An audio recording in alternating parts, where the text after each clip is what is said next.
राजा पुरज्जन का आखेट के लिए जाना और रानी का क्रोध होना। नारद उल्नाचित स एकदा महेशवासो रथपन्याश्रमाशुगम द्विशं द्विचक्रमेकाश त्रिवेणुन नबंधुर एक एकर्षमेघमन्मेकनिदम द्विकुबर पनप्रहरण सप्तवहुथ पन्यविक्रमम दो हेमोप्स कर्मारुहेम स्वर्णवमाक्षयशुधि एकादशचमुनाथः पन्यप्रस्थम गादवनम। 3 शब्दार्थ। नारद मुनि ने आगे कहा, हे राजन, एक बार राजा पुरनियन ने अपना विशाल धनुष लिया और सोने का कवच धारण करके तर्कस में असंख्य तीर भरकर वह अपने 11 सेनापतियों के साथ अपने रथ पर बैठ गया, जिसे 5 तेज घोड़े खींच रहे थे, और पशुप्रस्थ नामक वन में गया।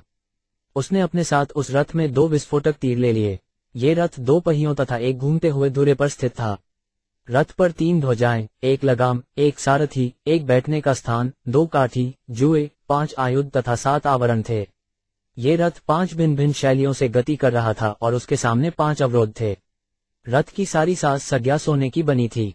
तात्पर्य: इन तीनों श्लोकों में बताया गया है कि किस प्रकार जीव का भौतिक शरीर बहिरंगा शक्ति के 3 गुणों के नियंत्रण में रहता है। ये शरीर रथ है और जीव ही इस शरीर का स्वामी है, जैसा कि भगवद गीता 2.13 में कहा गया है, देहिनो 5 स्मिन्यथा देहे। शरीर, देह का स्वामी देही कहलाता है और वह इस शरीर के भीतर, विशेष हृदय के भीतर विद्यमान रहता है। जीव एक सारथी द्वारा चलाया जाता है। ये रथ 3 गुणों से बना है, जो कि प्रकृति के तीनों गुण हैं, जिसकी पुष्टि भगवद गीता 18.61 में हुई है। यंत्रारुमनी माया। यंत्र का अर्थ है वाहन।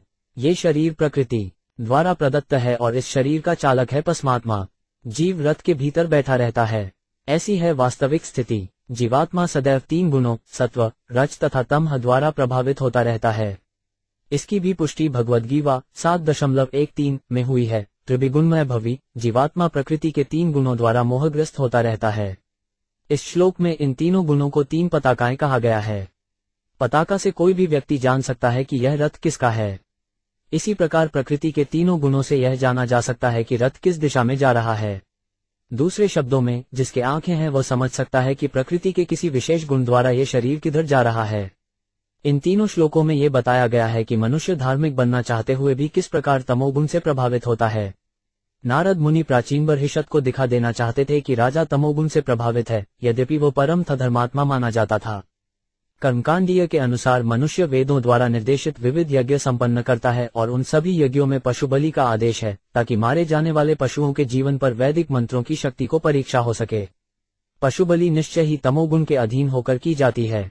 भले ही कोई कितना धार्मिक प्रवृत्ति वाला क्यों न हो, पशु बलि की संस्तुति सभी शास्त्रों में, न केवल वेदों में, वरन अन्य संप्रदायों के आधुनिक शास्त्रों तक में है।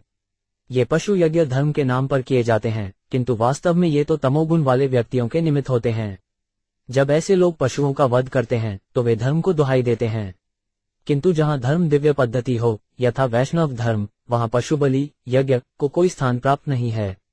ऐसे दिव्य धर्म की संस्तुति श्री कृष्ण ने भगवद गीता 18.66 में की है। सर्वधर्गा परित्यज्य मामेक शरणं व्रज अहम त्वां सर्वपापेभ्यो मोक्षयिष्यामि मा शुच। तुम सभी धर्मों को छोड़कर केवल मेरी शरण में आओ, मैं तुम्हें समस्त पाप बंधनों से मुक्त कर दूंगा। तुम डरो नहीं। चूंकि राजा प्राचीन बर्हिषत विविध यज्ञों के करने में व्यस्त था जिनमें पशुओं को हत्या की जाती थी, अतः नारद मुनि ने उसे बताया कि ऐसे यज्ञ तमोगुण से प्रभावित होने के कारण किए जाते हैं। श्रीमद्भागवत के तो प्रारंभ में ही 1.1.2 कहा गया है, प्रीजित कैत्वो 5 ऐसे सारे धर्मों को जो ठगी में लगे हैं श्रीमद्भागवत में स्थान प्राप्त नहीं है। भगवत धर्म जो भगवान के साथ अपने संबंध को बताता है, पशु बलि की संस्तुति नहीं की जाती। संकीर्तन यज्ञ में, जिसमें हरे कृष्ण कृष्ण कृष्ण हरे हरे, हरे राम राम राम हरे हरे महामंत्र का जप किया जाता है, कहीं भी पशु बलि की संस्तुति नहीं है। इन तीनों श्लोकों में राजा पुरज्ञन का पशुओं को मारने के लिए जंगल को प्रस्थान करना प्रतीकात्मक रूप से तमोगुण से प्रेरित जीव का विभिन्न इंद्रिय तृप्ति के कार्यों में लगना है। ये भौतिक शरीर स्वयं बताता है कि जीवात्मा प्रकृति के 3 गुणों द्वारा प्रभावित है और उसे भौतिक वस्तुओं का भोग करने के लिए प्रवृत्त किया जा रहा है। जब शरीर तमोगुण से प्रभावित होता है तो संक्रमण अत्यंत विकट होता है। जब शरीर रजोगुण से प्रभावित होता है तो संक्रमण लक्षणात्मक स्तर पर होता है, किंतु जब शरीर सतोगुण से प्रभावित होता है तो यही सांसारिक भौतिक संक्रमण परिशुद्ध हो जाता है। विभिन्न धर्मों में बताए गए धार्मिक अनुष्ठान सतोगुण स्तर पर ही होते हैं, किंतु इस भौतिक जगत में कभी कभी सतोगुण भी अन्य गुणों से दूषित हो जाता है, अतः कभी कभी सतोगुणी व्यक्ति भी तमोगुण के प्रभाव में आ जाता है। यहाँ पर इसका वर्णन हुआ है कि एक बार राजा पुरजनियन पशुओं का वध करने के लिए जंगल में गया। इसका अर्थ यही होता है कि जीवात्मा तमोगुण के प्रभाव में आ गया। जिस जंगल में राजा आखेट करने लगा उसका नाम पश्यप्रस्थ था। पन्य का अर्थ 5 होता है, अतः ये 5 इंद्रिय वस्तुओं, विषयों का सूचक है। शरीर में 5 कर्मेंद्रियां होती हैं, हाथ, पांव, जीभ, गुदा तथा जन्नेन्द्रिय। इन कर्मेंद्रियों का पूरा लाभ उठाकर शरीर भौतिक जीवन का भोग करता है। रथ को 5 घोड़े खींच रहे हैं, जो 5 इंद्रियों आंख, कान, नाक, त्वचा तथा जीभ के प्रतीक हैं। ये इंद्रियां विषयों के प्रति शीघ्र आकृष्ट होती हैं, फलस्वरूप घोड़ों को तेजी से चलने वाला बताया गया है। राजा पुण्यन के रथ में 2 विस्फोटक आयुध हैं जिनकी तुलना अहंकार से की जा सकती है। इस अहंकार की 2 प्रवृत्तियां होती हैं, मैं ये शरीर हूँ, अहंता, और मेरे सभी शारीरिक संबंधी मेरे हैं, ममता।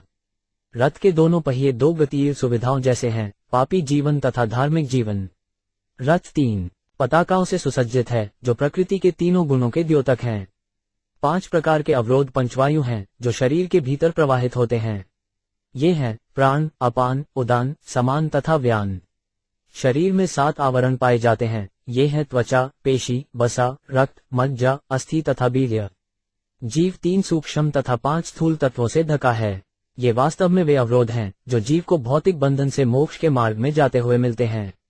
इस श्लोक में रश्मि, रस्सी शब्द मन का सचक है। नीड शब्द भी महत्वपूर्ण है, क्योंकि नीड तो पक्षियों का घोंसला होता है। यहाँ पर नीड हृदय है, जहाँ पर जीवात्मा स्थित है। जीवात्मा केवल एक स्थान पर बैठता है। उसके बंधन के 2 कारण होते हैं, शोक तथा मोह। इस संसार में जीवात्मा उसी वस्तु के पीछे दौड़ता है जो उसे कभी मिल नहीं सकती, अतः वह मोह में पड़ा रहता है। ऐसी मोहग्रस्त दशा में होने से वह सदैव शोक करता रहता है। इस प्रकार शोक तथा मोह द्विकुबर अर्थात बंधन के 2 स्थान कहे गए हैं। जीवात्मा अपनी सारी इच्छाएं 5 विभिन्न विधियों से पूरी करता है, जो उसकी कर्मेंद्रियों को सूचित करती हैं। सुनहरे आभूषण तथा वस्त्र सूचित करते हैं कि जीवात्मा रजोगुण से प्रभावित है। जिस व्यक्ति के पास अकूत धन होता है, वह विशेष रूप से रजोगुण के वश में होता है। रजोगुण के कारण वह इस संसार में अनेक वस्तुओं का भोग करना चाहता है। 11 सेनापति 10 इंद्रियों तथा मन के सूचक हैं। मन सदैव 10 सेनापतियों के साथ मिलकर संसार के भोग की योजनाएं बनाता रहता है। पन्यप्रस्थ नामक जंगल, जहां राजा आखेट करने गया था, 5 इंद्रिय विषयों रूप, स्वाद, शब्द, गंध तथा स्पर्श का जंगल है। इस प्रकार इन 3 श्लोकों में नारद मुनि भौतिक शरीर की स्थिति तथा इसके भीतर जीवात्मा के बंदी होने का वर्णन करते हैं। अचार मृग्या तत्हप्त आत्तिशुकामुक विहाय जायामद्दहा मृग्यसन लाल सह 4 शब्दार्थ। यद्यपि राजा पुरजन के लिए अपनी रानी को एक पल भर भी छोड़ना कठिन था, तो भी उस दिन उसे शिकार का ऐसा शौक लगा कि अपनी पत्नी की परवाह किए बिना वो बड़े गर्व से धनुष बाण लेकर जंगल चला गया। तात्पर्य, एक प्रकार का शिकार सत्री शिकार कहलाता है। बद्धजीव कभी भी एक पत्नी से संतुष्ट नहीं होता। जिनकी इंद्रियां अपने वश में नहीं होती, वे विशेष रूप से अनेक स्त्रियों की तलाश में रहते हैं। राजा पुण्यन द्वारा अपनी धर्मपत्नी को छोड़ना बद्धजीव द्वारा इंद्रिय तृप्ति के लिए अनेक स्त्रियों की खज्जा का प्रतीक है। राजा जहां भी जाता है, उसे अपनी पत्नी को साथ ले जाना होता है, किंतु जब राजा या जीव इंद्रिय तृप्ति की लालसा से त्रस्त हो जाता है, तो वह धार्मिक नियमों की परवाह नहीं करता। बजाय इसके वह गर्व के साथ आसक्ति तथा घृणा का धनुष बाण धारण करता है। हमारी चेतना सदैव 2 प्रकार से कार्य करती है, एक तो सही मार्ग से तथा दूसरे गलत मार्ग से। जब किसी को रजोगुण के अधीन होने से अपने पद का गर्व हो जाता है, तो वह सही मार्ग त्याग कर गलत मार्ग अपना लेता है। क्षत्रिय राजाओं को कभी कभी सलाह दी जाती है कि वे जंगल जाकर खूंखार पशुओं का शिकार करें, जिससे वे वध करना सीख सकें, किंतु इसका उद्देश्य इंद्रिय तृप्ति कभी नहीं है। मांस खाने के लिए पशुओं का वध करना मनुष्यों के लिए वर्जित है। आश्री वृत्तिमाश्रित्य घोरात्मा निरनुग्रह न्यानिशितर्बानैरुन्नेषु वंगोचिरार 5 शब्दार्थ। उस समय राजा पुरक्षण आसुरी वृत्तियों के प्रभाव में आ गया था, जिसके कारण उसका हृदय कठोर तथा दयाशून्य हो गया था, अतः उसने अपने तीखे बाणों से बिना सोचे विचारे अनेक निर्दोष जंगली पशुओं का वध कर दिया। तात्पर्य, जब किसी मनुष्य को अपने पद का गर्व हो जाता है, तो वह रजो तथा तमो गुणों के प्रभाव में आकर बिना रोक टोक के अपनी इंद्रियों का भोग करना चाहता है। इस तरह उसे आसुरी कहा जाता है। आसुरी होने पर लोग निरीह पशुओं के प्रति दयावान नहीं रह जाते, फलत वे अनेक कसाईगर चलाते हैं। इसे सूना या हिंसा कहते हैं। कलयुग में रजो तथा तमोगुण में वृद्धि होने से प्रायः सभी लोग आसुरी हैं, अतः उन्हें मांस खाना प्रिय है, जिसके लिए वे अनेक कसाई गबर चलाते हैं। इस कलिकाल में दया की वृत्ति प्रायः शून्य हो गई है, अतः मनुष्यों तथा राष्ट्रों बचा सदैव संघर्ष तथा युद्ध चलते रहते हैं। मनुष्य यह नहीं समझते कि जिस प्रकार वे बिना रोक टोक के अनेक पशुओं का वध करते हैं, उसी प्रकार से महायुद्धों में उनका भी वध होगा। ये पाश्चात्य देशों में तो बहुत ही स्पष्ट दिखता है। पश्चिमी देशों में कसाई घरों पर कोई प्रतिबंध नहीं है, इसीलिए प्रति 5वें या 10वें वर्ष महायुद्ध होता है, जिसमें असंख्य लोग पशुओं से भी बुरी दशा में मारे जाते हैं। कभी कभी युद्ध के समय सैनिक शत्रुओं को बंदी शिविरों में रखकर उनकी नृशंस हत्या कर दी जाती है। कसाई घरों में तथा जंगल में शिकारियों द्वारा निर्बंध पशु वध का ही ये दुष्परिणाम है। अभिमानी आसुरी लोग न तो प्रकृति के नियमों से न ही ईश्वरीय नियमों से परिचित होते हैं, इसीलिए वे परवाह किए बिना बेरोक टोक पशुओं का वध करते रहते हैं। कृष्ण भावनामृत आंदोलन में पशुवध सर्वथा वर्जित है, अतः किसी को तब तक इसके प्रामाणिक छात्र के रूप में स्वीकार नहीं किया जाता जब तक वह 4 विधि विधानों का व्रत नहीं ले लेता। ये हैं पशु वध न करना, मादक द्रव्य का सेवन न करना, अवैध स्त्री संसर्ग न करना तथा जुआ न खेलना। ये कृष्ण भावनामृत आंदोलन ही एकमात्र उपाय है जिसके द्वारा इस कलिकाल में मनुष्यों के पाप कर्मों का निवारण किया जा सकता है। तीर्थेषु प्रतिदृष्टेषु राजा मरेध्यन्यशुवने यावदतम लुब्धो हन्यादिति नियमिते 6 शब्दार्थ। यदि राजा मांस खाने का अत्यधिक इच्छुक हो तो वह यज्ञ के लिए शास्त्रों में दिए गए आदेशों के अनुसार बन जाकर कुछ केवल वध्य पशुओं का वध करे। किसी को वृथा ही या बिना रोक टोक पशुओं के वध की अनुमति नहीं है। वेद उन मूर्ख पुरुषों के द्वारा अंधाधुंध पशुवध को नियमित करते हैं जो तमोगुण तथा अविद्या द्वारा प्रभावित रहते हैं। तात्पर्य, ये प्रश्न किया जा सकता है कि जीव द्वारा इंद्रिय दृष्टि पर क्यों प्रतिबंध लगाया जाए। यदि राजा वध सीखने के लिए जंगल जाकर पशुओं का वध कर सकता है तो फिर इंद्रियधारी जीव को निर्बंध इंद्रिय तृप्ति क्यों न करने दी जाए। इस समय ये तर्क उन तथाकथित स्वामियों तथा योगियों द्वारा भी दिया जाता है जो ये खुले आम कहते हैं कि जब हमारे पास इंद्रियां हैं तो फिर उनकी तृप्ति क्यों न की जाए। किंतु ये मूर्ख स्त्रामी तथा योगी शास्त्रों के आदेशों को नहीं जानते। कभी कभी इनमें से कुछ मूर्ख तो शास्त्रों का विरोध तक करते हैं, यहाँ तक कि वे भरी सभा में घोषित करते हैं कि शास्त्रों या अन्य ग्रंथों की कोई आवश्यकता नहीं है। वे कहते हैं, मेरे पास आओ, मेरे स्पर्श करते ही तुम तुरंत ब्रह्मभूत हो जाओगे। चूंकि आसुरी लोग चाहते हैं कि वे ठगे जाएं, अतः उन्हें ठगने वालों की कमी नहीं है। कलयुग में इस समय तो संपूर्ण मानव समाज ऐसे ठगों एवं ठगे जाने वालों से भरा पड़ा है। इसीलिए वैदिक शास्त्रों ने इंद्रिय तृष्टि के लिए समुचित आदेश दिए हैं। इस युग में प्रत्येक व्यक्ति मांस तथा मछली खाना, शराब पीना और विषय भोग में लिप्त रहना चाहता है, किंतु वैदिक आदेशानुसार संभोग की अनुमति केवल वैवाहिक जीवन में है। मांस भक्षण केवल उन पशुओं का विहित है जो मारकर देवी काली पर चढ़ाए गए हों तथा मादक द्रव्य सेवन की केवल सीमित रूप में अनुमति है। इस श्लोक का नियमित शब्द सूचित करता है कि पशु वध, मादक द्रव्य सेवन तथा विषय भोग नियमित होना चाहिए। नियम मनुष्यों के लिए होते हैं, पशुओं के लिए नहीं। सड़क परिवहन के नियम की दाहिने या बाएं चलो मनुष्यों के लिए बने हैं, न कि पशुओं के लिए। यदि कोई पशु इन नियमों का उल्लंघन करे तो उसे दंडित नहीं किया जाता, किंतु मनुष्य को किया जाता है। वेद पशुओं के लिए नहीं, अपितु मानव समाज द्वारा समझे जाने के लिए हैं। जो व्यक्ति बिना विवेक के वेदों द्वारा दिए गए विधि विधानों का अतिक्रमण करता है वह दंडनीय है। अतः मनुष्य को चाहिए कि अपनी कामवासनाओं के अनुसार इंद्रियों का भोग न करे, वरन वेदों में दिए गए नियमों के अनुसार अपने को नियमित करे। यदि राजा को जंगल में आखेट करने की अनुमति है तो वह उसकी इंद्रिय तृप्ति के लिए नहीं है। हम वध करने की कला के साथ खिलवाड़ नहीं कर सकते। यदि राजा चोर उच्चक्षु से डरता है किंतु दीन पशुओं को मारकर बड़े ही आनंद से घर पर उनका मांस खाता है तो उसे राजा बने रहने का कोई औचित्य नहीं है। उससे उसका पद ले लिया जाना चाहिए। चूंकि इस युग में राजाओं में आसुरी वृत्तियां होती हैं, इसीलिए प्रत्येक देश में प्रकृति के नियमों द्वारा राजतंत्र का सफाया हो रहा है। इस युग में लोग इतने गिर चुके हैं कि एक ओर जे बहुविवाह पर प्रतिबंध लगा रहे हैं और दूसरी ओर नाना प्रकार से स्त्रियों की खोज में रहते हैं। अनेक व्यापारिक प्रतिष्ठान विज्ञापित करते रहते हैं कि अमुक क्लब या दुकान में टॉपलेस नंगी युवतियां उपलब्ध हैं। इस प्रकार आधुनिक समाज में खत्रियां इंद्रिय भोग की साधन बन गई हैं। किंतु वेदों का वचन है कि यदि किसी को एक से अधिक स्त्री को भोगने को रुचि है, जैसा कि ब्राह्मण, क्षत्रिय, वैश्य और कभी कभी शूद्र वर्णों में होता है, तो वह एक से अधिक विवाह कर सकत है। विवाह का अर्थ है स्त्री का पूरा पूरा उत्तरदायित्व अपने ऊपर लेना और बिना विषयासक्ति के शांतिपूर्वक रहना। किंतु इस समय विषयासक्ति अनियंत्रित है, तो भी समाज में यह नियम बनाया जाता है कि कोई एक से अधिक विवाह नहीं कर सकता। यह आसुरी समाज का अनोखापन है। यह एवं कर्म नियत विद्वान कुर्वीत मानव कर्मणा तेन राजेंद्र ज्ञानेन न सलिपिते 7 शब्दार्थ। नारद मुनि ने राजा प्राचीन बर्हिषद से आगे कहा, हे राजा, जो व्यक्ति शास्त्रानुमोदित कर्मों का आचरण करता है वह सकौम कर्मों में लिप्त नहीं होता। तात्पर्य, जिस प्रकार से सरकार नागरिकों को विशेष रूप से कार्य के लिए कुछ व्यापार अनुमतिपन बनाती है, उसी प्रकार वेदों में ऐसे आदेश हैं जो हमारे सकौम कर्मों को नियंत्रित एवं नियमित करते हैं। सभी जीव इस संसार में अपने आप भोग के लिए आए हैं, फलत इंद्रिय भोग को नियमित करने के लिए वेद हैं। जो व्यक्ति वैदिक नियमों के अनुसार इंद्रिय भोग करता है वह अपने कर्मों एवं उनके फलों में बंधता नहीं। भगवद गीता 3.9 में आया है, यज्ञार्थात् कर्मण, मनुष्य को यज्ञ के लिए अर्थात विष्णु को प्रसन्न करने के लिए कर्म करना चाहिए। अन्यत्र लोको 5 व कर्म बंधन, अन्यथा कोई भी कर्मफल जीव के बंधन का कारण बनेगा। मनुष्य विशेष रूप से जन्म, मृत्यु, जरा तथा रोग के बंधन से छुटकारा प्राप्त करने के निमित्त है। अतः उसे वैदिक नियमों के अनुसार आचरण करना होता है, जिससे वह अपनी इंद्रिय तृप्ति की इच्छाओं को पूरा कर ले और साथ ही धीरे धीरे भवबंधन से भी मुक्त हो ले। ऐसे नियमों के अनुसार किया गया कर्म ज्ञान कहलाता है। वस्तुतः वेद शब्द का अर्थ ही ज्ञान है। ज्ञानन न सलिप्यते बताता है कि वैदिक नियमों का पालन करने से मनुष्य कर्मों तथा उनके फलों के बंधन में नहीं फंसता। इसीलिए प्रत्येक व्यक्ति को वैदिक आदेशानुसार आचरण करने का उपदेश दिया जाता है, न कि गैर जिम्मेदार तरीके से। जब कोई व्यक्ति किसी राज्य के नियमों तथा लाइसेंसों के अनुसार कार्य करता है तो वह किसी आपराधिक कृत्य में नहीं फंसता। किंतु मानव निर्मित नियम सदैव दोषपूर्ण होते हैं, क्योंकि वे ऐसे व्यक्तियों द्वारा बनाए जाते हैं जो त्रुटियां कर सकते हैं, मोहग्रस्त हो सकते हैं, ठगे जा सकते हैं और अपूर्ण इंद्रियों वाले होते हैं। किंतु वैदिक आदेश इनसे भिन्न हैं, क्योंकि उनमें ये चारों दोष नहीं पाए जाते। वैदिक आदेशों में त्रुटि नहीं हो सकती।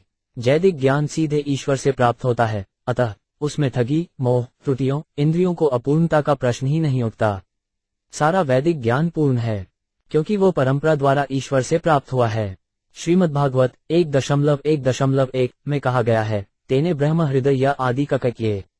इस ब्रह्मांड के आदि प्राणी को, जो आदि कवि या ब्रह्मा कहलाता है, श्री कृष्ण द्वारा अंत करण में उपदेश दिया गया था। श्री कृष्ण से इन आदेशों को प्राप्त करके ब्रह्मा ने इस ज्ञान को परंपरा विधि से नारद को प्रदान किया और नारद ने इसे व्यास को दिया। इस प्रकार वैदिक ज्ञान परिपूर्ण है। यदि हम वैदिक ज्ञान के अनुसार आचरण करते हैं तो पाप कर्मों में फंसने का प्रश्न ही नहीं डरता। अन्यथा कर्म कुर्वाणो मानारुओ निबध्यते, गुण प्रवाह पतितो नष्ट प्रज्ञो त्रचियत। 8 शब्दार्थ। अन्यथा जो मनुष्य मनमाना कर्म करता है वह मिथ्या अभिमान के कारण नीचे गिर जाता है और इस तरह प्रकृति के तीनों गुणों में फंस जाता है। इस प्रकार से जीव अपनी वास्तविक बुद्धि से रहित हो जाता है और जन्म मृत्यु के चक्र में सदा सदा के लिए खो जाता है। इस प्रकार वह मल के एक सूक्ष्म जीवाणु से लेकर ब्रह्मलोक में उच्च पद तक ऊपर नीचे आता जाता रहता है। तात्पर्य: इस श्लोक में कई शब्द महत्वपूर्ण हैं। पहला है अन्यथा, नहीं तो, जो उसकी ओर संकेत करता है, जिसे वैदिक विधि विधानों की परवाह नहीं रहती। वेदों द्वारा निर्दिष्ट विधि विधान शास्त्र विधि कहलाते हैं। भगवद्गीता में स्पष्ट कहा गया है कि जो शाक्न विधि को स्वीकार नहीं करता है और मनमाना कार्य करता है अथवा मिथ्या गर्भ से फूला रहता है, उसे इस जीवन में न तो कभी सिद्धि प्राप्त होती है और न सुख अथवा भौतिकता से मुक्ति ही मिलती है। यह शास्त्र विधि मुत्सुज्य वर्ते कामकारत, न सिद्धिमाप्नोति न सुख न परगतिय। जो शास्त्रों के आदेशों की अवहेलना करता है और मनमाने ढंग से कार्य करता है उसे न तो सिद्धि मिलती है, न सुख अथवा परम धाम। भगवद्गीता 16.23। इस प्रकार जो जानबूझकर शाखत विधि का उल्लंघन करता है वह अपने ही कारण से प्रकृति के गुणों द्वारा उतना ही इस संसार में फंसता जाता है। अतः मानव समाज को जीवन के वैदिक नियमों का पालन करना चाहिए, जिनका सार भगवद्गीता में उपलब्ध है। अन्यथा भौतिक संसार में ही जीवन बिताना होगा। मूर्ख लोग नहीं जानते कि जीव 84 लाख योनियों में घमता रहता है। क्रमिक विकास विधि के द्वारा जब किसी को मनुष्य का रूप प्राप्त होता है तो उससे आशा की जाती है कि वह वेदों द्वारा निर्दिष्ट विधि विधानों का पालन करेगा। श्री चैतन्य महाप्रभु का कहना है कि अनादिकाल से जीव अपनी आसुरी प्रवृत्ति के कारण प्रकृति जन्य तर्यतापों को सहता आ रहा है। ये प्रवृत्ति भगवान के प्रति विद्रोह करने की भावना है। श्री कृष्ण ने भी भगवद्गीता 15.7 में इसकी पुष्टि की है। ममवांशो जीवलोके जीवदूत सनातन मन बहनीज यानी प्रकृतिथानी कर्षाती तारांकन। इस बद्ध जगत में जीवात्माएं मेरे शाश्वत अंश के रूप में हैं। बद्ध जीवन के कारण उन्हें मन समेत अपनी 6 इंद्रियों से अत्यधिक संघर्ष करना पड़ता है। प्रत्येक जीवात्मा भगवान का अंश है, अतः उसे इस संसार के त्रयतापों में डाले जाने का कोई कारण नहीं है। किंतु जीव अपने को झूठे ही भोक्ता मानकर स्वेच्छा से इस भौतिक अस्तित्व को स्वीकार कर लेता है। उसे इस भयावह स्थिति से बचाने के लिए ही भगवान ने व्यासदेव का अवतार लेकर सारा वैदिक साहित्य प्रदान किया है। इसीलिए कहा गया है, कृष्ण थुली से जीव अनादि बहियोग, अतएव गाया तारे देय संसार दुख तारांकन। श्री कृष्ण को भूल आने के कारण जीव अनादिकाल से भौतिकतावादी बन गया है। अतः श्री कृष्ण की माया उसे इस जगत में नाना प्रकार के कष्ट दे रही है। श्री चैतन्य चरितायुत मध्य 20.117 माया गुर्ध जीवे नाही स्वतः कृष्ण ज्ञान जीविरे कृपाए कैला कृष्ण वेद पुराण। जब जीव माया द्वारा मुग्ध कर लिया जाता है तो उसकी कृष्ण चेतन पुनरुज्जीवित नहीं हो पाती। ऐसी परिस्थिति में कृष्ण ने कृपा करके 4 वेद तथा 18 पुराण प्रदान किए हैं। चैतन्य चरितामृत मध्य 20.122। इसीलिए प्रत्येक मनुष्य को वैदिक आदेशों का लाभ उठाना चाहिए, अन्यथा वो मनमाने कार्य करेगा और बिना किसी मार्गदर्शक के रह जाएगा। इस श्लोक में मानारूढ़ शब्द भी महत्वपूर्ण है। महान विचारक तथा वैज्ञानिक बनने के बहाने विश्वभर के लोग मानसिक स्तर पर कार्य कर रहे हैं। ऐसे व्यक्ति सामान्यतः अभक्त होते हैं, क्योंकि जे प्रथम जीव ब्रह्मा जी को भगवान द्वारा दिए गए उपदेशों की परवाह नहीं करते। इसीलिए भागवत का 5.1.8.12 कथन है, हराव भक्तस्य कुतो महद्गुणा मनोरथ देनासाति धावतों बहे। जो व्यक्ति भक्त नहीं है, अभक्त, वो बौद्धिक स्तर पर कार्य करने के कारण सुपात्र नहीं होता। ऐसे व्यक्ति को समय समय पर अपने ज्ञान का मानक बदलना पड़ता है। फलस्वरूप हम देखते हैं कि एक दार्शनिक दूसरे से सहमत नहीं होता और एक वैज्ञानिक दूसरे वैज्ञानिक के सर्वथा विपरीत सिद्धांत पर प्रस्तुत कर सकता है। इसका एकमात्र कारण ज्ञान के किसी मानक आदर्श के बिना मानसिक स्तर पर काम करते रहना है। किंतु वैदिक आदेशों में ज्ञान का मानक स्वीकृत है, भले ही कभी कभी कथन परस्पर विरोधी लगे। चूंकि वेद ज्ञान के मानक हैं, अतः भले वे विरोधी लगें, किंतु उन्हें मानना चाहिए। यदि उन्हें स्वीकार नहीं किया जाता तो फिर भव बंधन में पड़े रहना होता है। इस श्लोक में भौतिक परिस्थितियों को गुण प्रवाहन कहा गया है। अतः श्री भक्ति विनोद ठाकुर ने अपने एक गीत में कहा है, मिछे मायार वशे या छभे से खाछा हाबुदुबधाई, तुम कईयों कष्ट उठा रहे हो। तुम कभी प्रकृति की तरंगों में ऊपर और कभी नीचे कईयों जा रहे हो। जीव कृष्ण दास ए विश्वास कल आर्दोहक नाई, अतः तुम अपने आप को कृष्ण का दास मान लो, तब तुम्हारे सारे कष्ट दूर हो जाएंगे। तारांकन, ज्यों ही कोई कृष्ण की शरण में आता है और भगवद्गीता को ज्ञान के पूर्ण मानक रूप में स्वीकार कर लेता है, वह प्रकृति के गुणों से बाहर आ जाता है और वह कभी नीचे नहीं गिरता तथा अपने ज्ञान को नहीं खोता। नष्ट प्रज्ञ, प्रज्ञ का अर्थ है पूर्ण ज्ञान और नष्ट प्रज्ञ का अर्थ है जिसे पूर्ण ज्ञान नहीं है। जिसे पूर्ण ज्ञान नहीं होता उसके पास केवल अनुमान मनोधर्म रहता है। ऐसे मनोधर्म से मनुष्य नीचे की ओर गिरता हुआ नारकीय अवस्था को प्राप्त होता है। शास्त्रों द्वारा निर्धारित नियमों का उल्लंघन करने से मनुष्य का हृदय शुद्ध नहीं हो सकता और जब हृदय शुद्ध नहीं होता तो वह प्रकृति के तीनों भौतिक गुणों के अनुसार कार्य करता है। इन कार्यों का सुंदर वर्णन भगवद्गीता के 15वें अध्याय में श्लोक 1 से लेकर 6 में हुआ है। भगवद्गीता 2.45 में ये भी बताया गया है, त्रैगुण्य विषया वेदा निर्णय गुण्यो भवाजुन निद्न नद्बो नित्य सत्वस्थो निर्योग क्षेप आत्मान। वेदों में प्रकृति के 3 गुणों के विषय में ही मुख्य रूप से वर्णन है। हे अर्जुन, इन 3 गुणों से ऊपर उठो, इन सबसे परे अतीत हो जाओ, समस्त द्वंद्वों तथा लाभ और सुरक्षा की समस्त चिंताओं से मुक्त बनो और आत्मप्रायण हो। संपूर्ण संसार तथा सारा भौतिक ज्ञान इन 3 गुणों में निहित है। मनुष्य को इन तीनों से ऊपर उठना होता है और इस दिव्य पद को पाने के लिए भगवान के आदेशों का पालन करना होता है। इस प्रकार यह जीवन सार्थक हो जाता है, अन्यथा वह भौतिक प्रकृति के 3 गुणों को लहरों से नीचे फेंक दिया जाएगा। इसकी आगे की व्याख्या प्रहलाद महाराज के शब्दों में श्रीमद् भागवत 7.5.30 में प्राप्त है। मर्तिन कृष्णे परत स्वतो वामिथो विपैनेत गृहव्रताना अंदान्गोपिर विश्वा वमित पुनः पुनश्चर्विचवनानास। भौतिकतावादी व्यक्ति भौतिक सुखों में इतने अधिक व्यस्त रहते हैं कि उन्हें अपने भौतिक अनुभवों के अतिरिक्त कुछ भी पता नहीं रहता और बेप्रकृति के गुणों की लहर में बह जाते हैं। वे चर्विच्चवन का जीवन व्यतीत करते हैं और वे अपनी अनियंत्रित इंद्रियों द्वारा संचालित होते हैं। इस प्रकार वे नारकीय जीवन के अंधकार में स्थानों में जाते हैं। तन निर्मिन्नगात्राणा चित्रवाज शिलीमुखे विप्लवो 5 भूदु खिताना दुसह करुणात्मनाम 9 शब्दार्थ। जब राजा पूर्णन इस प्रकार आखेट करने लगा तो तीक्ष्ण बाणों से भिदकर जंगल में अनेक पशु अत्यधिक पीड़ा से अपना प्राण त्यागने लगे। राजा के इन विनाशकारी निर्दयतापूर्ण कार्यों को देखकर दयालु पुरुष अत्यंत खिन्न हो गए। इस प्रकार के दयालु पुरुष ये सारा वध देखकर सहन नहीं कर सके। तात्पर्य, जब आसुरी लोग पशुओं का वध करते हैं तो देवता या भगवान के भक्त इस वध से अत्यंत आहत होते हैं। इस आधुनिक युग की आसुरी सभ्यताओं में विश्वभर में अनेक प्रकार की बधशालाएं, कसाई घर चालू हैं। धूर्त स्वामी तथा योगी मूर्ख लोगों को मांस खाने तथा पशुओं का वध करने के लिए प्रोत्साहित करते रहते हैं और उसी के साथ साथ वे अपना तथाकथित ध्यान एवं योग भी चालू रखते हैं। ये सारे कार्य अत्यंत जघन्य हैं और कोई भी दयालु व्यक्ति तथा भगवान का भक्त ऐसा दृश्य देखकर अत्यंत अप्रसन्न होता है। आखेट की क्रिया भी एक भिन्न प्रकार से चल रही है, जैसा कि हम पहले कह चुके हैं। स्त्रियों का आखेट, विभिन्न प्रकार की शराबें पीना, नशे में रहना, पशुओं का वध तथा मैथुन सुख, ये सब आधुनिक सभ्यता के आधार हैं। वैष्णवजन संसार की ऐसी दशा देखकर अत्यंत अप्रसन्न रहते हैं, इसीलिए वे कृष्ण भावनामृत आंदोलन के प्रसार में व्यस्त हैं। जंगल में पशुओं के शिकार तथा वध, कसाईघरों में पशुओं का सामूहिक वध तथा वेश्यालयों में जो क्लबों और संस्थाओं के विभिन्न नामों के अंतर्गत चलाए जाते हैं, और तरुणियों का शोषण, इन सबको देखकर भक्तजन दुखी होते हैं। यज्ञ में पशुओं के वध के प्रति अत्यंत दयालु होने के कारण नारद ने राजा प्राचीन बर्हिषत को उपदेश देना प्रारंभ किया। इन उपदेशों में उन्होंने बताया कि मेरे जैसे भक्त मानव समाज में प्रचलित इस प्रकार के वध से अत्यंत दुखी हैं। इस प्रकार के वध से न केवल संत पुरुष दुखी होते हैं, वरन भगवान भी दुखी होते हैं और बुद्ध के अवतार के रूप में प्रकट होते हैं। इसीलिए जयदेव गोस्वामी गाते हैं, सदैव हृदय दर्शित शुभातः, मात्र पशुओं की हत्या रोकने के लिए भगवा बुद्ध दयावश प्रकट हुए। कुछ धूर्त यह मत व्यक्त करते हैं कि पशुओं के आत्मा नहीं होता अथवा वे जड़ हैं। इस प्रकार वे अपना औचित्य स्थापित करते हैं कि पशु की हत्या में कोई पाप नहीं होता। वस्तुतः पशु जड़ नहीं है, अपितु उनका वध करने वालों का हृदय जड़ होता है। अतः उन्हें कोई तर्क या दर्शन नहीं भाता। वे कसाईघरों को चालू रखते हैं और जंगल में पशुओं का वध करते रहते हैं। निष्कर्षत, जो व्यक्ति नारद जैसे साधु पुरुषों एवं उनकी परंपरा के उपदेशों की परवाह नहीं करता, वह निश्चय ही नष्ट की कोटि में पहुंचकर नरक को जाता है।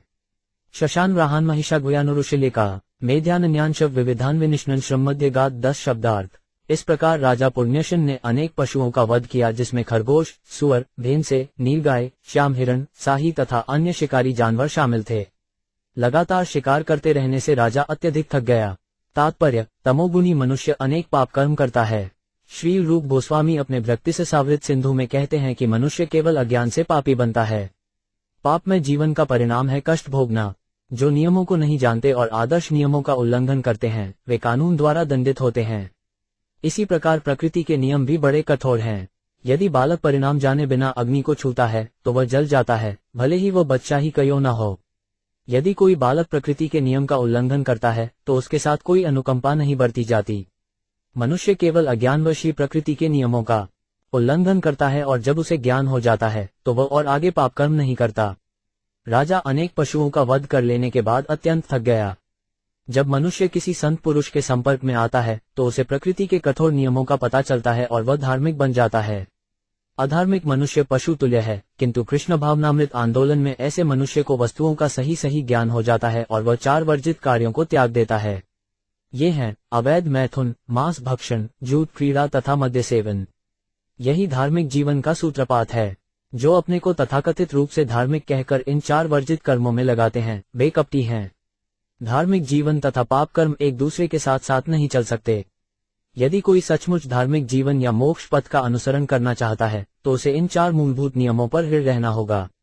कोई कितना ही पापी क्यों न हो, यदि उसे उपयुक्त गुरु से ज्ञान प्राप्त होता है और वह अपने विगत पाप कर्मों के लिए पश्चाताप करता है और उन्हें बंद कर देता है, तो वह तुरंत घर लौटने अर्थात भगवान के धाम वापस जाने का पात्र बन जाता है। ये तभी संभव है जब शास्त्र विधियों का तथा गुरु के उपदेशों का पालन किया जाए। इस समय सारा संसार अंधी भौतिकतावादी सभ्यता से विरक्ति लेने के कगार पर है, जिसकी तुलना जंगल में पशुओं के आखेट से की जा सकती है। लोगों को इस कृष्ण भावनामृत आंदोलन का लाभ उठाना चाहिए और उन्हें हत्या करने के इस कष्टप्रद जीवन से विराम लेना चाहिए। कहा जाता है कि पशुओं के हत्यारों को न तो जीना चाहिए न मरना। यदि वे पशुओं को मारने तथा स्त्रियों के साथ भोग करने के लिए जीवित रहते हैं तो उनका जीवन अधिक संपन्न नहीं रहता, और ज्यों ही हत्यारा मरता है वह निम्न योनि में जन्म मरण के चक्कर में प्रवेश करता है। ये भी वांछनीय नहीं है। निष्कर्ष यह निकलता है कि हत्यारों को हत्या करनी बंद कर देनी चाहिए और जीवन को सफल बनाने के लिए कृष्ण भावनामृत आंदोलन में सम्मिलित होना चाहिए।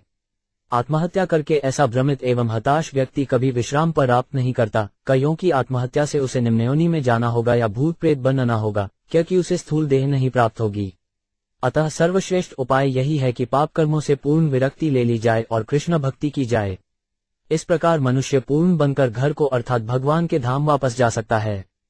ततः क्षुत्तुर्प्रश्रांतो निवृत्तो गृहमेवान कृत्स्नानोचिताहार संविवेश गतकल्म। 11 शब्दार्थ। इसके बाद अत्यंत थका मांदा, भूखा एवं प्यासा राजा अपने राजमहल लौट आया। लौटने के बाद उसने स्नान किया और यथोचित भोजन किया। तब उसने विश्राम किया और इस तरह सारी थकान से मुक्त हो गया। तात्पर्य, भौतिकतावादी मनुष्य पूरे सप्ताह अत्यधिक परिश्रम करता है।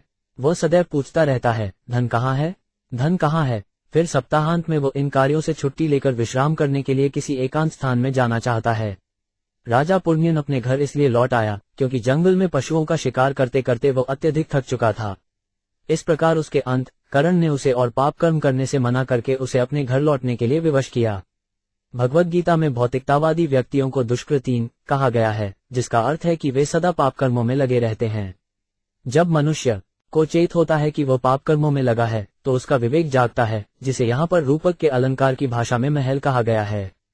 सामान्यतः भौतिकतावादी मनुष्य रजो तथा तमो गुणों से प्रभावित होता है। रजो तथा तमो गुणों का परिणाम होता है काम तथा लोभ। भौतिकतावादी मनुष्य के जीवन में कर्मठता का अर्थ है काम तथा लोभ के वशीभूत होकर कार्य करना, किंतु जब उसे चेत होता है तो वह निवृत्ति चाहता है। वैदिक सभ्यता में ऐसी निवृत्ति के लिए संस्तुति को गई है और जीवन के इस भाग को वानप्रस्थ कहते हैं। भौतिकतावादी के लिए तो वानप्रस्थ और भी आवश्यक है, क्योंकि वह पापमय जीवन के कार्यों से निवृत्त होना चाहता है। राजा पुरकज्ञन का घर आना, स्नान करना और उपयुक्त भोजन करना ये बताते हैं कि भौतिकतावादी मनुष्य को पापमय जीवन से निवृत्ति ले लेनी चाहिए और गुरु स्वीकार करके शुद्ध होकर उससे जीवन के मूल्य के बारे में सुनना चाहिए। ऐसा करने पर उसे तजगी नवीनता महस होगी, जिस प्रकार की स्नान करने से होती है। प्रामाणिक गुरु से दीक्षा प्राप्त करके उसे सभी प्रकार के पाप कर्मों का यथा अवैध मैथुन, मद्यपान, दूध, क्रोध तथा मांसाहार का परित्याग कर देना चाहिए। इस श्लोक में उचितामरः शब्द भी महत्वपूर्ण है। उचित का अर्थ है उपयुक्त। मनुष्य को उपयुक्त भोजन ही करना चाहिए।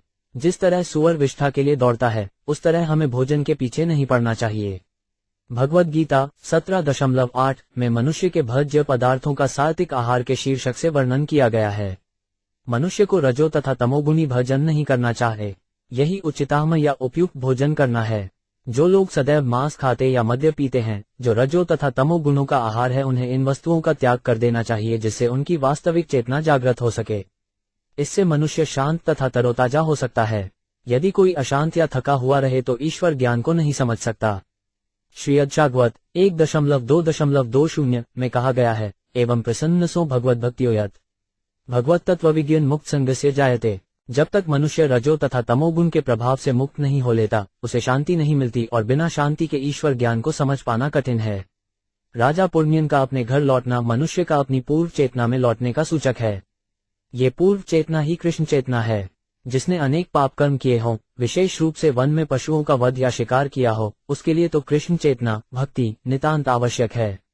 आत्मानमरैया चक्रे धूपाले पगादि भी साध्वलर तसरवाड़ो महिष्यामाथे मन 12 शब्दार्थ। तत्पश्चात राजा पुरक्षण ने अपने शरीर में उपयुक्त आभूषण धारण किए। उसने अपने शरीर के ऊपर चंदन का लेप किया और फूलों की माला पहनी। इस प्रकार वो पुनर्तः तरोताजा विश्रांत हो गया। इसके बाद वह अपनी रानी की खोज करने लगा। तात्पर्य, जब मनुष्य में उत्तम चेतना जगती है और वह किसी साधु पुरुष को अपना गुरु बना लेता है, तो वह अनेक वैदिक उपदेश सुनता है, जो दर्शन, कथा, भक्तों के आख्यान तथा ईश्वर एवं भक्तों के मध्य कथोपकथन के आदान प्रदान के रूप में होते हैं। इस प्रकार वह मन में ताजगी नवीनता का अनुभव करता है, जिस प्रकार सारे शरीर में चंदन लेप करने तथा आभूषण पहनने से अनुभव होता है। इन अलंकरणों की तुलना धार्मिक तथा आत्म ज्ञान से की जा सकती है। ऐसे ज्ञान से मनुष्य भौतिक जीवन से विरक्त होता है और अपने आप को श्रीमद्भागवत, भगवद गीता तथा अन्य वैदिक साहित्य सुनने में लगाता है। इस श्लोक में प्रयुक्त साधु अलंकृत शब्द बताता है कि मनुष्य को चाहिए कि साधु पुरुषों के उपदेशों से संचित ज्ञान में लीन रहे। जिस प्रकार राजा पुरजनन अपनी प्राणप्रिया रानी को ढूंढने लगा, उसी प्रकार साधु पुरुषों से प्राप्त किए ज्ञान से अलंकृत मनुष्य को अपनी मूल चेतना कृष्ण भावनामृत को ढूंढने का यत्न करना चाहिए। जब तक साधु पुरुष अपने उपदेशों से कृपा नहीं दिखाते, तब तक किसी के लिए कृष्ण चेतना प्राप्त करना कठिन है। अतः श्रील नरोत्तम दास ठाकुर गाते हैं, साधु शाख गुरु वाक्य चितते करिया ऐक्य। यदि हम साधु पुरुष बनना चाहते हैं या अपनी मूल कृष्ण चेतना को प्राप्त करना चाहते हैं, तो हमें साधु शास्त्र तथा गुरु की संगति करनी चाहिए।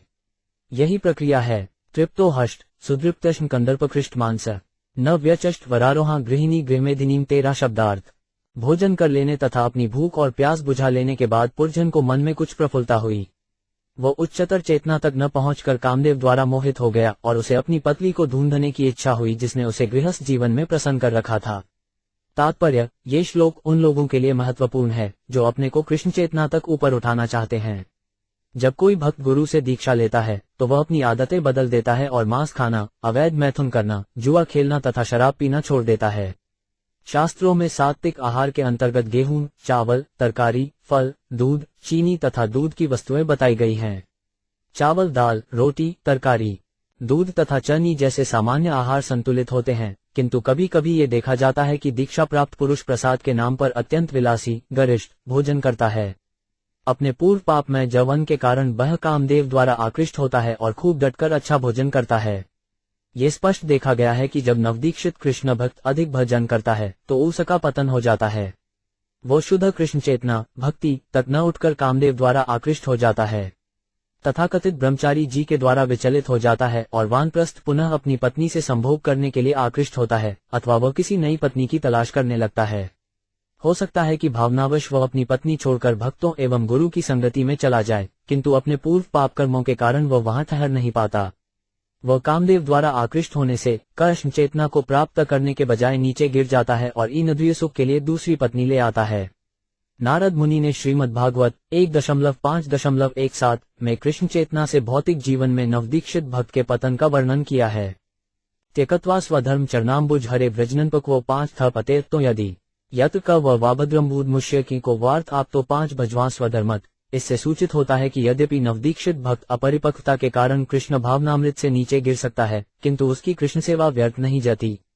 किंतु जो वह व्यक्ति गृहस्थ जीवन में अथवा तथाकथित सामाजिक एवं पारिवारिक कर्तव्यों में अडिग रहता है और कृष्ण भक्ति नहीं करता, उसे कोई लाभ नहीं होता।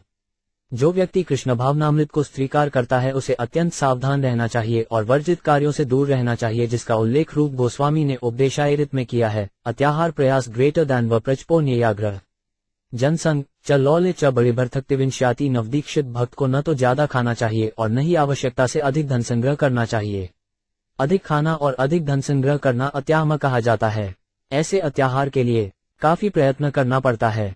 ये प्रयास कहलाता है। हो सकता है कि ऊपर ऊपर से कोई अपने को विधि विधानों के प्रति अत्यंत निष्ठावान दिखाए, किंतु साथ ही भीतर भीतर उनके पालन करने में दृढ़ न रह सके। यह नियमाग्रह कहलाता है। अवांछित व्यक्तियों के साथ मिलने से अर्थात जनसद से वह काम तथा लोभ से दूषित हो जाता है और भक्ति के पद से नीचे गिर जाता है।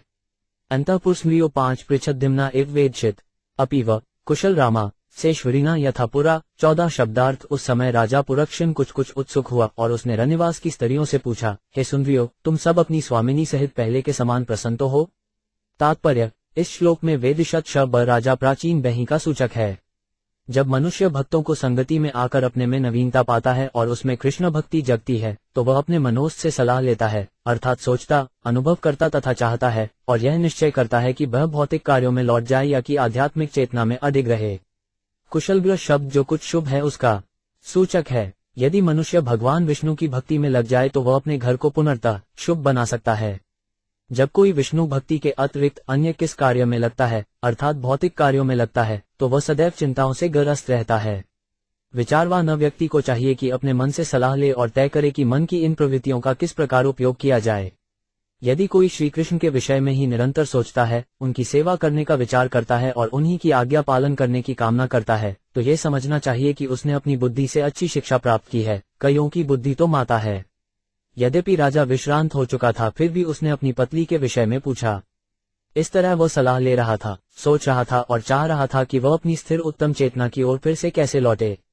मन सलाह दे सकता है कि विषय भोग से मनुष्य प्रसन्न रह सकता है, किंतु जब वह कृष्ण चेतना में आगे बढ़ जाता है तो भौतिक कार्यों में उसे सुख नहीं मिलता। इसकी व्याख्या भगवद गीता 2.54 में की गई है। विषया विनिवर्तन्ते निराहारस्य देहिन रसवर्ज रसो 5 प्यस्य पर हट्ठा निवर्तते तारांकन। देहधारी जीव को इंद्रिय भोग से रोका जा सकता है, परंतु विषयासक्ति बनी रहती है।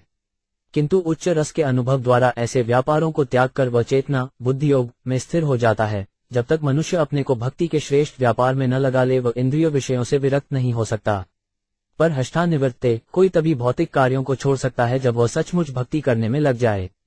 न तथैत ही रोचन्ते गृहेषु गृह संपदः यदि न स्थात गृहे माता पत्नी व पति देवता। विरे रथ एव प्राजन को नामासी दीनवत 15 शब्दार्थ।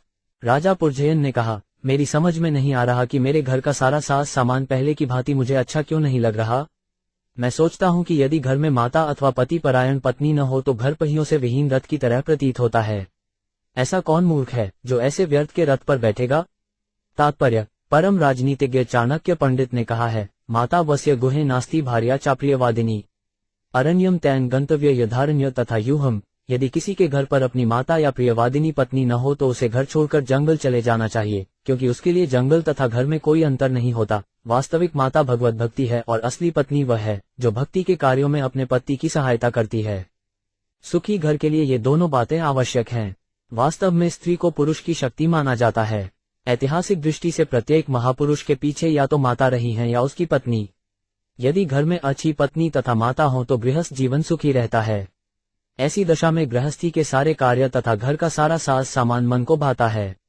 भगवान चैतन्य महाप्रभु को अच्छी माता तथा प्रियवादिनी पत्नी दोनों प्राप्त थीं और वे अपने घर में अत्यंत सुखी थे। फिर भी सारी मानवता के लाभ के लिए उन्होंने संन्यास ले लिया और अपनी माता तथा पत्नी दोनों को त्याग दिया। दूसरे शब्दों में, घर पर सुखी रहने के लिए आवश्यक है कि माता तथा पति दोनों रहें, अन्यथा गृहस्थ जीवन कोई अर्थ नहीं रखता।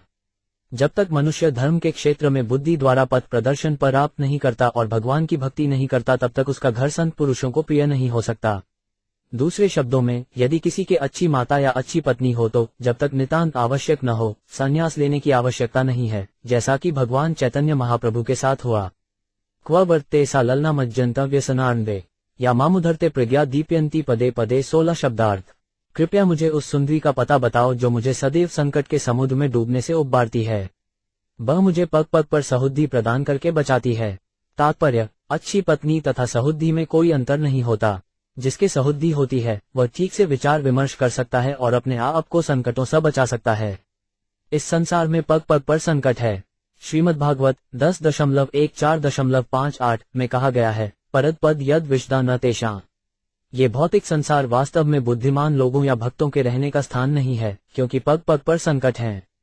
भक्त के लिए तो बैकुंठ ही असली स्थान है, जहां न चिंता है और न संकट। सहुद्धि का अर्थ है कृष्ण भक्त होना। श्री चैतन्य चरितामृत में कहा गया है, कृष्ण ये थजे से बढ़ चहुर। जब तक कोई कृष्ण भक्त नहीं बनता उसे बुद्धिमान, चतुर नहीं कहा जा सकता। यहाँ हम देखते हैं कि राजा पुण्यन अपनी सुभाया को खोज रहा है, जो उसे इस संसार में मिलने वाली संकटमय परिस्थितियों से बचाती रहती थी। जैसा पहले कहा जा चुका है, असली पत्नी धर्मपत्नी होती है, जिसे धार्मिक नियमों के अनुसार स्वीकार किया गया हो। धर्मपत्नी से उत्पन्न संतानें पिता की संपत्ति की उत्तराधिकारी होती हैं, किंतु अविवाहिता पत्नी से उत्पन्न संतान को पिता की संपत्ति पर कोई अधिकार नहीं होता। धर्मपत्नी शब्द पतिव्रता पत्नी का भी सूचक है। पतिव्रता पत्नी वह है जो विवाह के पूर्व किसी भी पुरुष से कोई संबंध नहीं रखती। यदि एक बार खत्री को अपनी युवावस्था में सभी प्रकार के पुरुषों से मिलने जुलने दिया जाता है तो उसका पतिव्रता रह पाना कठिन हो जाता है। सामान्यतः वह पतिव्रता नहीं रह सकती। जब मक्खन को आग के निकट लाया जाता है तो वह पिघल जाता है।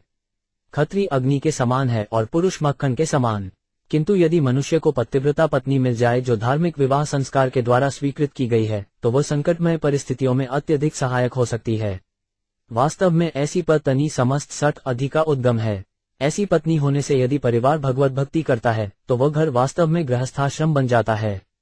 रामारुचु नरनाथ न जानीम स्वप्रिया यद्व्यवस्यति भूतले निरवस्थारे शयाना पहे शत्रुहन 17 शब्दार्थ। सभी क्षत्रियों ने राजा को संबोधित किया, हे प्रजा के स्वामी, हम यह नहीं जानती कि आपकी प्रिया ने कईयों ऐसी स्थिति बना रखी है। हे शत्रुओं के संहारक, कृपया देखें, वे बिना बिस्तर के जमीन पर लेटी हुई हैं। हम नहीं समझ पा रही कि वे ऐसा कईयों कर रही हैं। तात्पर्य, जब मनुष्य विष्णु भक्ति से रहित होता है तो वह अनेक पाप कर्म करता है। राजा पुण्यन ने घर छोड़कर अपनी पत्नी की उपेक्षा की और स्वयं पशुओं के वध में लग गया। ऐसी स्थिति समस्त भौतिकतावादी मनुष्यों की है। वे अपनी विवाहिता धर्मपत्नी की परवाह नहीं करते। वे पत्नी को अपनी इंद्रिय तृप्ति का साधन मानते हैं, भक्ति का नहीं। निर्बाध विषयी जीवन बिताने के लिए कर्मी कठोर श्रम करते हैं। उनका दृढ़ विश्वास है कि किसी भी स्त्री के साथ संभोग करके उसे धन देकर चुकता कर दो, मानो वह कोई व्यापार की वस्तु हो। इस प्रकार वे ऐसी भौतिक उपलब्धि के लिए कठोर श्रम करते हैं। ऐसे लोग अपनी सहुद्धि खो चुके होते हैं। उन्हें अपने अंत करण में बुद्धि की खोज करनी चाहिए। जिस व्यक्ति की शास्त्र के नियमों के अनुसार विवाहित धर्मपत्नी नहीं होती वह सदैव मोहपग्रस्त बुद्धि वाला होता है। राजा पुरग्यन की पत्नी भूमि पर लेटी थी क्योंकि पति द्वारा उसकी उपेक्षा हुई थी। वास्तव में पति द्वारा की सदैव रक्षा होनी चाहिए। हम सभी कहते हैं कि लक्ष्मी जी नारायण के वक्षस्थल पर विद्यमान हैं। दूसरे शब्दों में, पत्नी को अपने पति को प्यारी और सुरक्षिता होना चाहिए। जिस प्रकार लोग धन बचाकर उसे अपने पास सुरक्षित रखते हैं, उसी तरह पत्नी की सुरक्षा अपने निजी देखरेख में की जानी चाहिए। जिस प्रकार बुद्धि सदैव हृदय के भीतर रहती है, उसी प्रकार साध्वी पत्नी को अपने प्रिय पति के हृदय में सदैव स्थान मिलना चाहिए। पति तथा पत्नी का यही वास्तविक संबंध है। इसीलिए पत्नी अर्धांगिनी कहलाती हैं। कोई एक पांव, एक हाथ या शरीर के किसी एक अंग से काम नहीं चला सकता। इसी प्रकार पति तथा पत्नी को प्रकृति के व्यवस्था के अनुसार एक साथ रहना चाहिए। निम्न योनियों में विशेष रूप से पक्षियों तथा पशुओं में नर तथा मादा साथ साथ रहते हैं। ये प्राकृतिक व्यवस्था है। इसी प्रकार मानव जीवन में पति तथा पत्नी का एक साथ रहना आदर्श जीवन है। घर को भक्ति का स्थान होना चाहिए, पत्नी को पतित्रता होना चाहिए और अनुष्ठान द्वारा स्वीकार की गई होना चाहिए। इस प्रकार से मनुष्य घर में सुखी रह सकता है। नारद उवाच पुरन्न सव महिषी निरीक्षावधूता भुवि तत्सरोन्शित ज्ञानो वैकल्यम परम यो 18 शब्दार्थ। महर्षि नारद ने कहा, हे राजा प्राचीन बरही, जैसे ही राजा पुरुषन ने अपनी रानी को अवधूत की भांति पृथ्वी पर लेटे देखा, वह तुरंत मोहग्रस्त हो गया। तात्पर्य, इस श्लोक का अवधूताय शब्द महत्वपूर्ण है, क्योंकि यह उस साधु के लिए प्रयुक्त होता है जिसे अपने शरीर की सुधि बुद्धि नहीं रहती। चूंकि रानी बिना बिस्तर के अस्त व्यस्त वस्त्रों सहित जमीन पर लेटी थी, इसलिए राजा पुष्यन अत्यधिक दुखी हुआ। दूसरे शब्दों में, उसे इसका पश्चाताप हुआ कि उसने अपनी बुद्धि की उपेक्षा की है और स्वयं जंगल जाकर पशुवध में व्यस्त रहा है। तात्पर्य ये कि जब मनुष्य अपनी बुद्धि की उपेक्षा करता है या उससे विलग हो जाता है, तो वह पाप कर्म में प्रवृत्त होता है। अपनी सहुद्धि या कृष्ण चेतना की उपेक्षा के कारण वो मोहग्रस्त होता है और पाप कर्मों में लग जाता है। जब इसका एहसास होता है तो वह पश्चाताप करता है। ऐसे पश्चाताप का वर्णन नरोत्तम दास ठाकुर ने किया है। हरिहारे विफले जने गोडाइनु मनुष्य जन्म पाया, राधा कृष्ण ना भजिया जानिया शुनिया विष खाइनु। वे कहते हैं कि मुझे अपना मनुष्य जन्म बर्बाद करने तथा जानबूझकर विष पीने का पछतावा है। कृष्ण भक्त न बनकर मनुष्य जानबूझकर भौतिक जीवन का विषपान करता है। सारांश ये है कि अपनी सती साध्वी पत्नी के अभाव में, या ये कहें कि जब वह अपनी बुद्धि खो देता है और कृष्ण भक्ति नहीं करता, तो मनुष्य निश्चित रूप से पाप कर्म में प्रवृत्त होता है। सांत्वचलिक्षण्या वाचा हृदयेन विदुयता प्रेयस्या स्नेह संरंभलिद्रमात्मनि नाभ्यगात। 19 तुर्खित हृदय से राजा अपनी पत्नी से अत्यंत मीठे शब्द कहने लगा। यद्यपि वो दुखी था और उसे प्रसन्न करने का प्रयास कर रहा था, किंतु उसने अपनी प्राणप्रिया पत्नी के हृदय में क्रोध का एक भी लक्षण नहीं देखा। तात्पर्य, राजा को अत्यंत दुख हुआ कि वह अपनी पत्नी को अकेले छोड़ पाप कर्म में प्रवृत्त होने जंगल गया था। जब कोई अपने पाप कर्मों अर्थात कृष्ण भक्ति तथा सहुद्धि को छोड़ने के लिए पश्चाताप करता है, तो भवसागर के बंधनों से छुटकारा पाने का उसका मार्ग प्रशस्त हो जाता है। श्रीमद्भागवत 5.5.5 में कहा गया है, परैत्वस्तावत बोधजातो यावत जिज्ञसत आत्मतत्वम। जब मनुष्य अपनी कृष्ण भावना तथा आत्म साक्षात्कार के प्रति रुचि खो बैठता है, तो वह पाप कर्म में लगता है। कृष्ण भक्ति से विहीन जीवन के सारे कार्य वृथा हैं और जीवन को पराजय और दुरुपयोग की ओर ले जाते हैं। स्वाभाविक है कि जिसे कृष्ण भक्ति प्राप्त होती है, वह मनुष्य जीवन के पूर्व पाप कर्मों के लिए पश्चाताप करता है। इसी विधि से भौतिक जीवन में अविद्या के चंगुल से छुटकारा पाया जा सकता है। अनुनियत शंकैर्वीरोडनुने क्रोवेद पस्पर्श पादुबिल माह चोत्सर लालिताम 20 शब्दार्थ। चूंकि राजा मनाने में अत्यंत निपुण था, अतः उसने रानी को धीरे धीरे मनाना प्रारंभ किया। पहले उसने उसके दोनों पांव छुए, फिर उसका आलिंगन किया और अपनी गोद में बैठाकर इस प्रकार कहना प्रारंभ किया। तात्पर्य, मनुष्य को सर्वप्रथम अपने पूर्व कर्मों के लिए पश्चाताप करके अपनी कृष्ण भक्ति जागृत करनी होती है। जिस प्रकार राजा पुण्यन ने अपनी पत्नी को मनाना प्रारंभ किया, उसी प्रकार जानबूझकर मनुष्य को कृष्ण भक्ति के पद तक पहुंचने का प्रयत्न करना चाहिए। ऐसा करने के लिए गुरु के पाद पद्मों का स्पर्श करना चाहिए।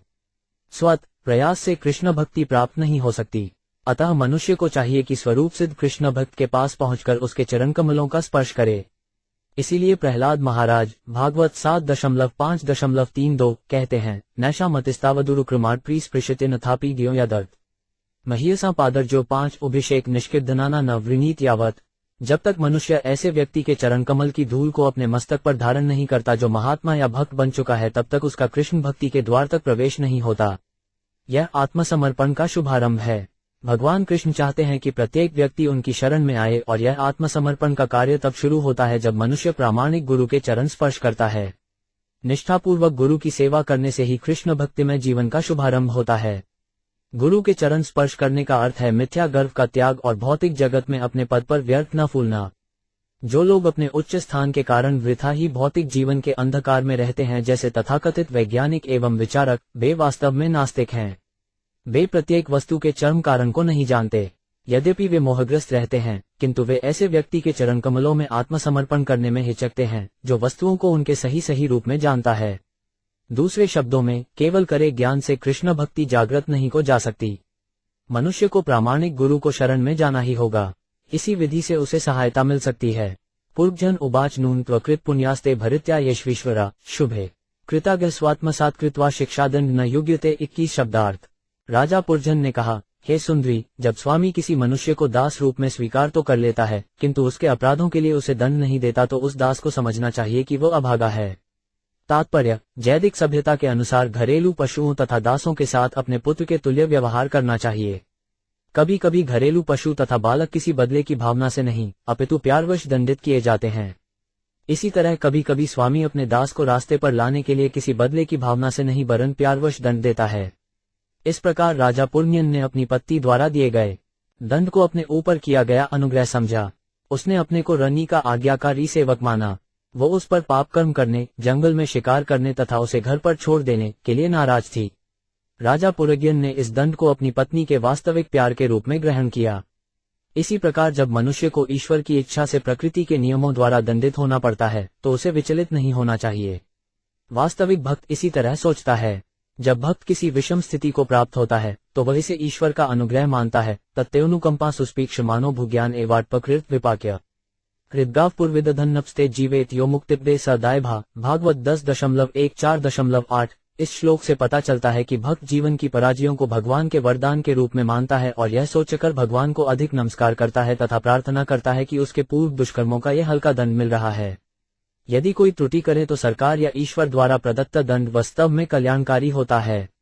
मनुर संहिता में कहा गया है कि जब राजा किसी हत्यारे को मृत्यु दंड देता है, तो उसे दयालु समझना चाहिए, क्योंकि हत्यारा इस जीवन में दंडित होकर पाप कर्म से मुक्त हो जाता है और अगले जीवन में वह समस्त पापों से मुक्त होकर जन्म लेता है।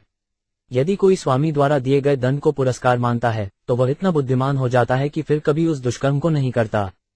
परमो नुग्रहो दंडो भरित्येषु प्रभुनार्पित बालो न वेद तत्वी बंधुकृत्यमर्शन। 22 शब्दार्थ है तन्वगी। जब कोई स्वामी अपने सेवक को दंड देता है, तो उसे परम अनुग्रह समझकर स्वीकार कर लेना चाहिए। जो क्रुद्ध होता है वह अत्यंत मूर्ख है और वह यह नहीं जानता कि ऐसा करना तो उसके मित्र का कर्तव्य होता है। तात्पर्य: कहा जाता है कि यदि मूर्ख को अच्छी बात भी सिखाई जाए तो वह उसे नहीं मानता, उल्टे वह क्रोध होता है। ऐसे क्रोध की उपमा सर्प विष से दी जाती है, क्योंकि जब सांप को दूध और केला खिलाया जाता है तो इससे उसका विष बढ़ता ही है। दयालु और नम्र होने को बजाय अच्छी वस्तुएं खिलाए जाने पर सांप अपना विष बढ़ाता है। इसी प्रकार मूर्ख को उपदेश देने पर वह अपने को सुधारने के बजाय उल्टे क्रुद्ध होता है। सात्वं मुख सुधृति सुपनुराग भार वीडावलंबिल सदस्यतावलोकम नीलाल काले विरूपस्कृतमुन्नस न स्वाना प्रदर्शय मनस्विनी वल्गुवाक्यम 23 शब्दार्थ। हे प्रिय, तुम अत्यंत सुंदर दांतों वाली हो। तुम अपने आकर्षक अंगों के कारण अत्यंत मनस्वी लगती हो। तुम अपना क्रोध त्याग कर मुझ पर कृपा करो और अत्यंत प्यार से तनिक मुस्कराओ। जब मैं तुम्हारे सुंदर मुखमंडल की मुस्कान, तुम्हारे नीले रंग वाले बाल एवं तुम्हारी उन्नत नासिका को देखूंगा तथा तुम्हारे मीठे वचनों को सुनूंगा, तो तुम मुझे और भी सुंदर लगोगी और अपनी ओर आकृष्ट करती प्रतीत होगी। तुम मेरी अत्यंत आदरणीय स्वामिनी हो। तात्पर्य: श्रैणपति अपनी पत्नी की बाह्य सुंदरता से आकृष्ट होकर उसका आज्ञाकारी दास बनना चाहता है। इसीलिए श्रीपाद शंकराचार्य ने उपदेश दिया है कि हमें स्त्री के हाड़ मांस से आकृष्ट नहीं होना चाहिए। इस संबंध में एक कहानी कही जाती है कि एक बार एक मनुष्य किसी खत्री की सुंदरता पर आसक्त हो गया और इस तरह प्रेम दर्शाने लगा कि उस स्त्री ने उसे अपनी सुंदरता के सारे अवयवों को दिखाने की योजना बनाई। उस स्त्री ने उस मनुष्य से भेंट करने की एक तिथि निश्चित की और उस दिन उसने जुलाब ले लिया, जिससे रात दिन वह केवल दस्त करती रही और सारा मल एक पात्र में संग्रह करती रही। दूसरी रात्रि को जब वह व्यक्ति उस स्त्री से मिलने आया तो वह उसे अत्यंत कुरूप तथा दुर्बल दिखी। अतः उस व्यक्ति ने पूछा कि वो खत्री कहाँ है जिसके साथ उसकी नियुक्ति थी। इस पर उस स्त्री ने कहा कि मैं ही वो स्त्री हूँ।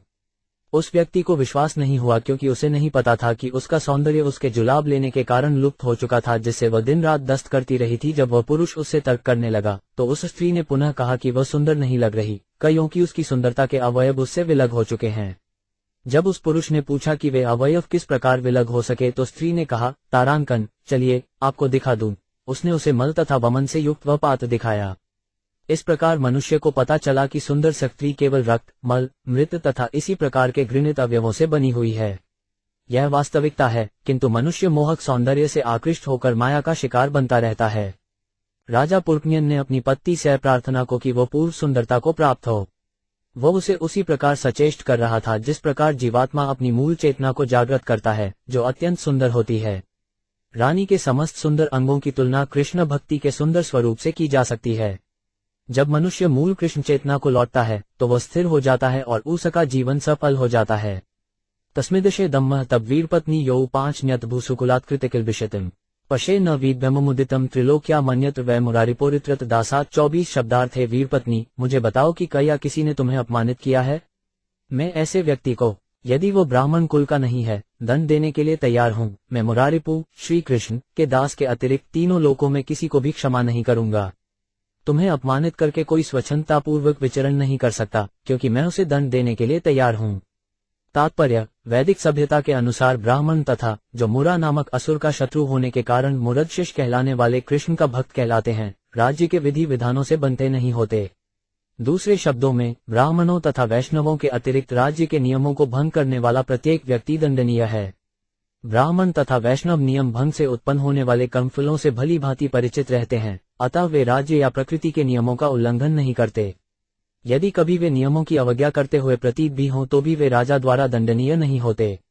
यही उपदेश नारद मुनि ने राजा प्राचीन बर्हिषित को दिया। राजा पुरजयन राजा प्राचीन विष्णु का प्रतिनिधि था। नारद मुनि राजा प्राचीन बर्हिषित को उनके पूर्वज महाराज पृथु का स्मरण करा रहे थे, जिन्होंने कभी ब्राह्मणों अथवा वैष्णवों को दंड नहीं दिया था। मनुष्य की शुद्ध चेतना या कृष्ण चेतना भौतिक कार्यकलापों के कारण दूषित हो जाती है। त्याग, दान, पुण्यकर्म इत्यादि के द्वारा शुद्ध चेतना जागृत की जा सकती है, किंतु जब कोई ब्राह्मण या वैष्णव के प्रति अपराध करके कृष्ण चेतना को दूषित कर लेता है तो उसे जागृत कर पाना कठिन हो जाता है। श्री चैतन्य महाप्रभु ने वैष्णव अपराध को प्रमथ हाथी द्वारा किए गए अपराध के तुल्य बताया है। मनुष्य को ब्राह्मण या वैष्णव के प्रति अपराध न करने के प्रति सतर्क रहना चाहिए। दुर्वासा जैसे महान योगी को भी महाराज अम्बरीश जैसे वैष्णव का अपमान करने के लिए, जो न तो ब्राह्मण थे न सन्यासी अपितु सामान्य गृहस्थ थे, सुदर्शन चक्र की यातना सहनी पड़ी थी। महाराज अम्बरीश वैष्णव थे, इसीलिए दुर्वासा मुनि को दंडित होना पड़ा। निष्कर्ष ये है कि यदि कृष्ण चेतना भौतिक पापों से आवृत हो जाए तो हरे कृष्ण मंत्र का उच्चारण करके पापों को दूर किया जा सकता है, किंतु यदि कोई ब्राह्मण या वैष्णव का अपमान करके कृष्ण चेतना को दूषित कर लेता है तो वह तब तक अपनी चेतना को प्राप्त नहीं कर पाता जब तक कि अपमानित ब्राह्मण या वैष्णव को वह प्रसन्न कर ले। दुर्वासा मुनि को इसी पथ का अनुसरण करना पड़ा था, क्योंकि उन्हें महाराज अम्बरीश की शरण में जाना पड़ा था। वैष्णव का अपराध तभी मिट अतिरिका ता सकता है जब अपराधकर्ता क्षमायाचना करे, इसके अतिरिक्त और कोई साधन नहीं है। वकक त्रम न ते वितिलकम मलिन विहर्ष संरम भीम विमृष्टम पेत्रागम पशेस तनावशी शुचोपहतो सुजातो ब्रिम्बाधर विगत कुड्डू मपल जलरागम 25 शब्दार्थ प्रिय, आज तक मैंने कभी भी तुम्हारे मुख को तिलक से रहित नहीं देखा, नहीं मैंने तुम्हें कभी खिन्न तथा कांति या स्नेह से रहित देखा है। नहीं मैंने तुम्हारे दोनों स्तनों को नेत्र अश्रुओं से सिक्त देखा है। नहीं मैंने तुम्हारे बिंबा फलों के समान लाल लाल होठों को कभी लालिमा से रहित देखा है। तात्पर्य: पर प्रत्येक की तलक तथा सन दूर लगाने पर अत्यंत सुंदर लगती है। जब स्त्री के होंठ लाल केशर या सिंदूर से रंजित रहते हैं तो खी अत्यधिक आकर्षक लगती है, किंतु जब मनुष्य की चेतना तथा बुद्धि कृष्ण की विमल चेतना से रहित होती है तो ये खिन्न तथा कांतिहीन लगते हैं, जिससे मनुष्य तीक्ष्ण बुद्धि होते हुए भी कोई लाभ नहीं उठा पाता। तन्मे प्रसीद सुहृदः कृतकिलभृशस्य स्वैर गत्स्य मृगया व्यसनातुरस्य का देवर वशगत कुसुमास्त्र वेग विस्तृत पौंस न मुशति न भजित कृत्य 26 शब्दार्थ है। रानी, मैं अपनी पापपूर्ण इच्छाओं के कारण तुमसे बिना पूछे शिकार करने जंगल चला गया, अतः मैं स्वीकार करता हूँ कि मुझसे अपराध हुआ, फिर भी मुझे अपना अंतरंग समझ कर तुम्हें अत्यंत प्रसन्न होना चाहिए। मैं वास्तव में अत्यधिक दुखी हूँ, किंतु कामदेव के बाणों से विद्ध होने के कारण मैं कामुक हो रहा हूँ। भला ऐसी कौन सुंदरी होगी जो अपने कामुक पति को त्याग देगी और उससे मिलना अस्वीकार कर देगी? तात्पर्य: स्त्री तथा पुरुष दोनों एक दूसरे को चाहते हैं, यह इस संसार को रीति है। खरियां अपने को सदैव आकर्षक बनाए रखती हैं, जिससे वे अपने कामुक पतियों को आकर्षक लगें। जब कभी कोई कामुक पुरुष अपनी पत्नी के समक्ष आता है तो वह उसकी छेड़छाड़ का लाभ उठाकर जीवन का आनंद लेती है। सामान्यतः जब पुरुष स्त्री पर टूट पड़ता है, चाहे वह उसका पति हो या अन्य कोई हो, तो उसे आनंद आता है। दूसरे शब्दों में, जब मनुष्य की बुद्धि का सदुपयोग होता है तो बुद्धि तथा बुद्धिमान पुरुष दोनों को परम संतोष मिलता है। जैसा कि श्रीमद्भागवत 7.9.45 में कहा गया है, यन्मैथुनादि यरे मेदि सुख ही बुच्छम कंड्यूनन करियोरिव दोहम। कर्मियों का वास्तविक सुख विषयी जीवन है। वे घर के बाहर कठिन श्रम करते हैं और इस परिश्रम की तुष्टि के लिए वे घर आकर विषयी जीवन का भोग करते हैं। राजा पुरग्य न जंगल में आखेट करने गया और वहां कठिन श्रम करके घर लौट आया, जिससे विषय सुख उठा सके। यदि मनुष्य एक सप्ताह भी घर से बाहर किसी और शहर में रहता है तो वह सप्ताह के अंत में घर जाने तथा घर में अपनी पत्नी के साथ विषय सुख लूटने के लिए अत्यधिक उत्सुक रहता है। श्रीमद्भागवत में इसकी पुष्टि हुई है। यन मैथुनादि यरिमेधि सुख ही तुच्छप, कर्मी लोग विषय सुख के लिए ही इतना श्रम करते हैं। आधुनिक मानव समाज ने अनियंत्रित विषयी जीवन को छूट देकर जीवन की भौतिकतावादी धारा में सुधार किया है। इसे पश्चिमी जगत में स्पष्ट देखा जा सकता है। इस प्रकार श्रीमद्भागवत के चतुर्थ स्कंद के अंतर्गत राजा पूर्णन का आखेट के लिए जाना और यनी का क्रुद्ध होना नामक 26वें अध्याय के भक्ति वेदांत तात्पर्य पूर्ण हुए।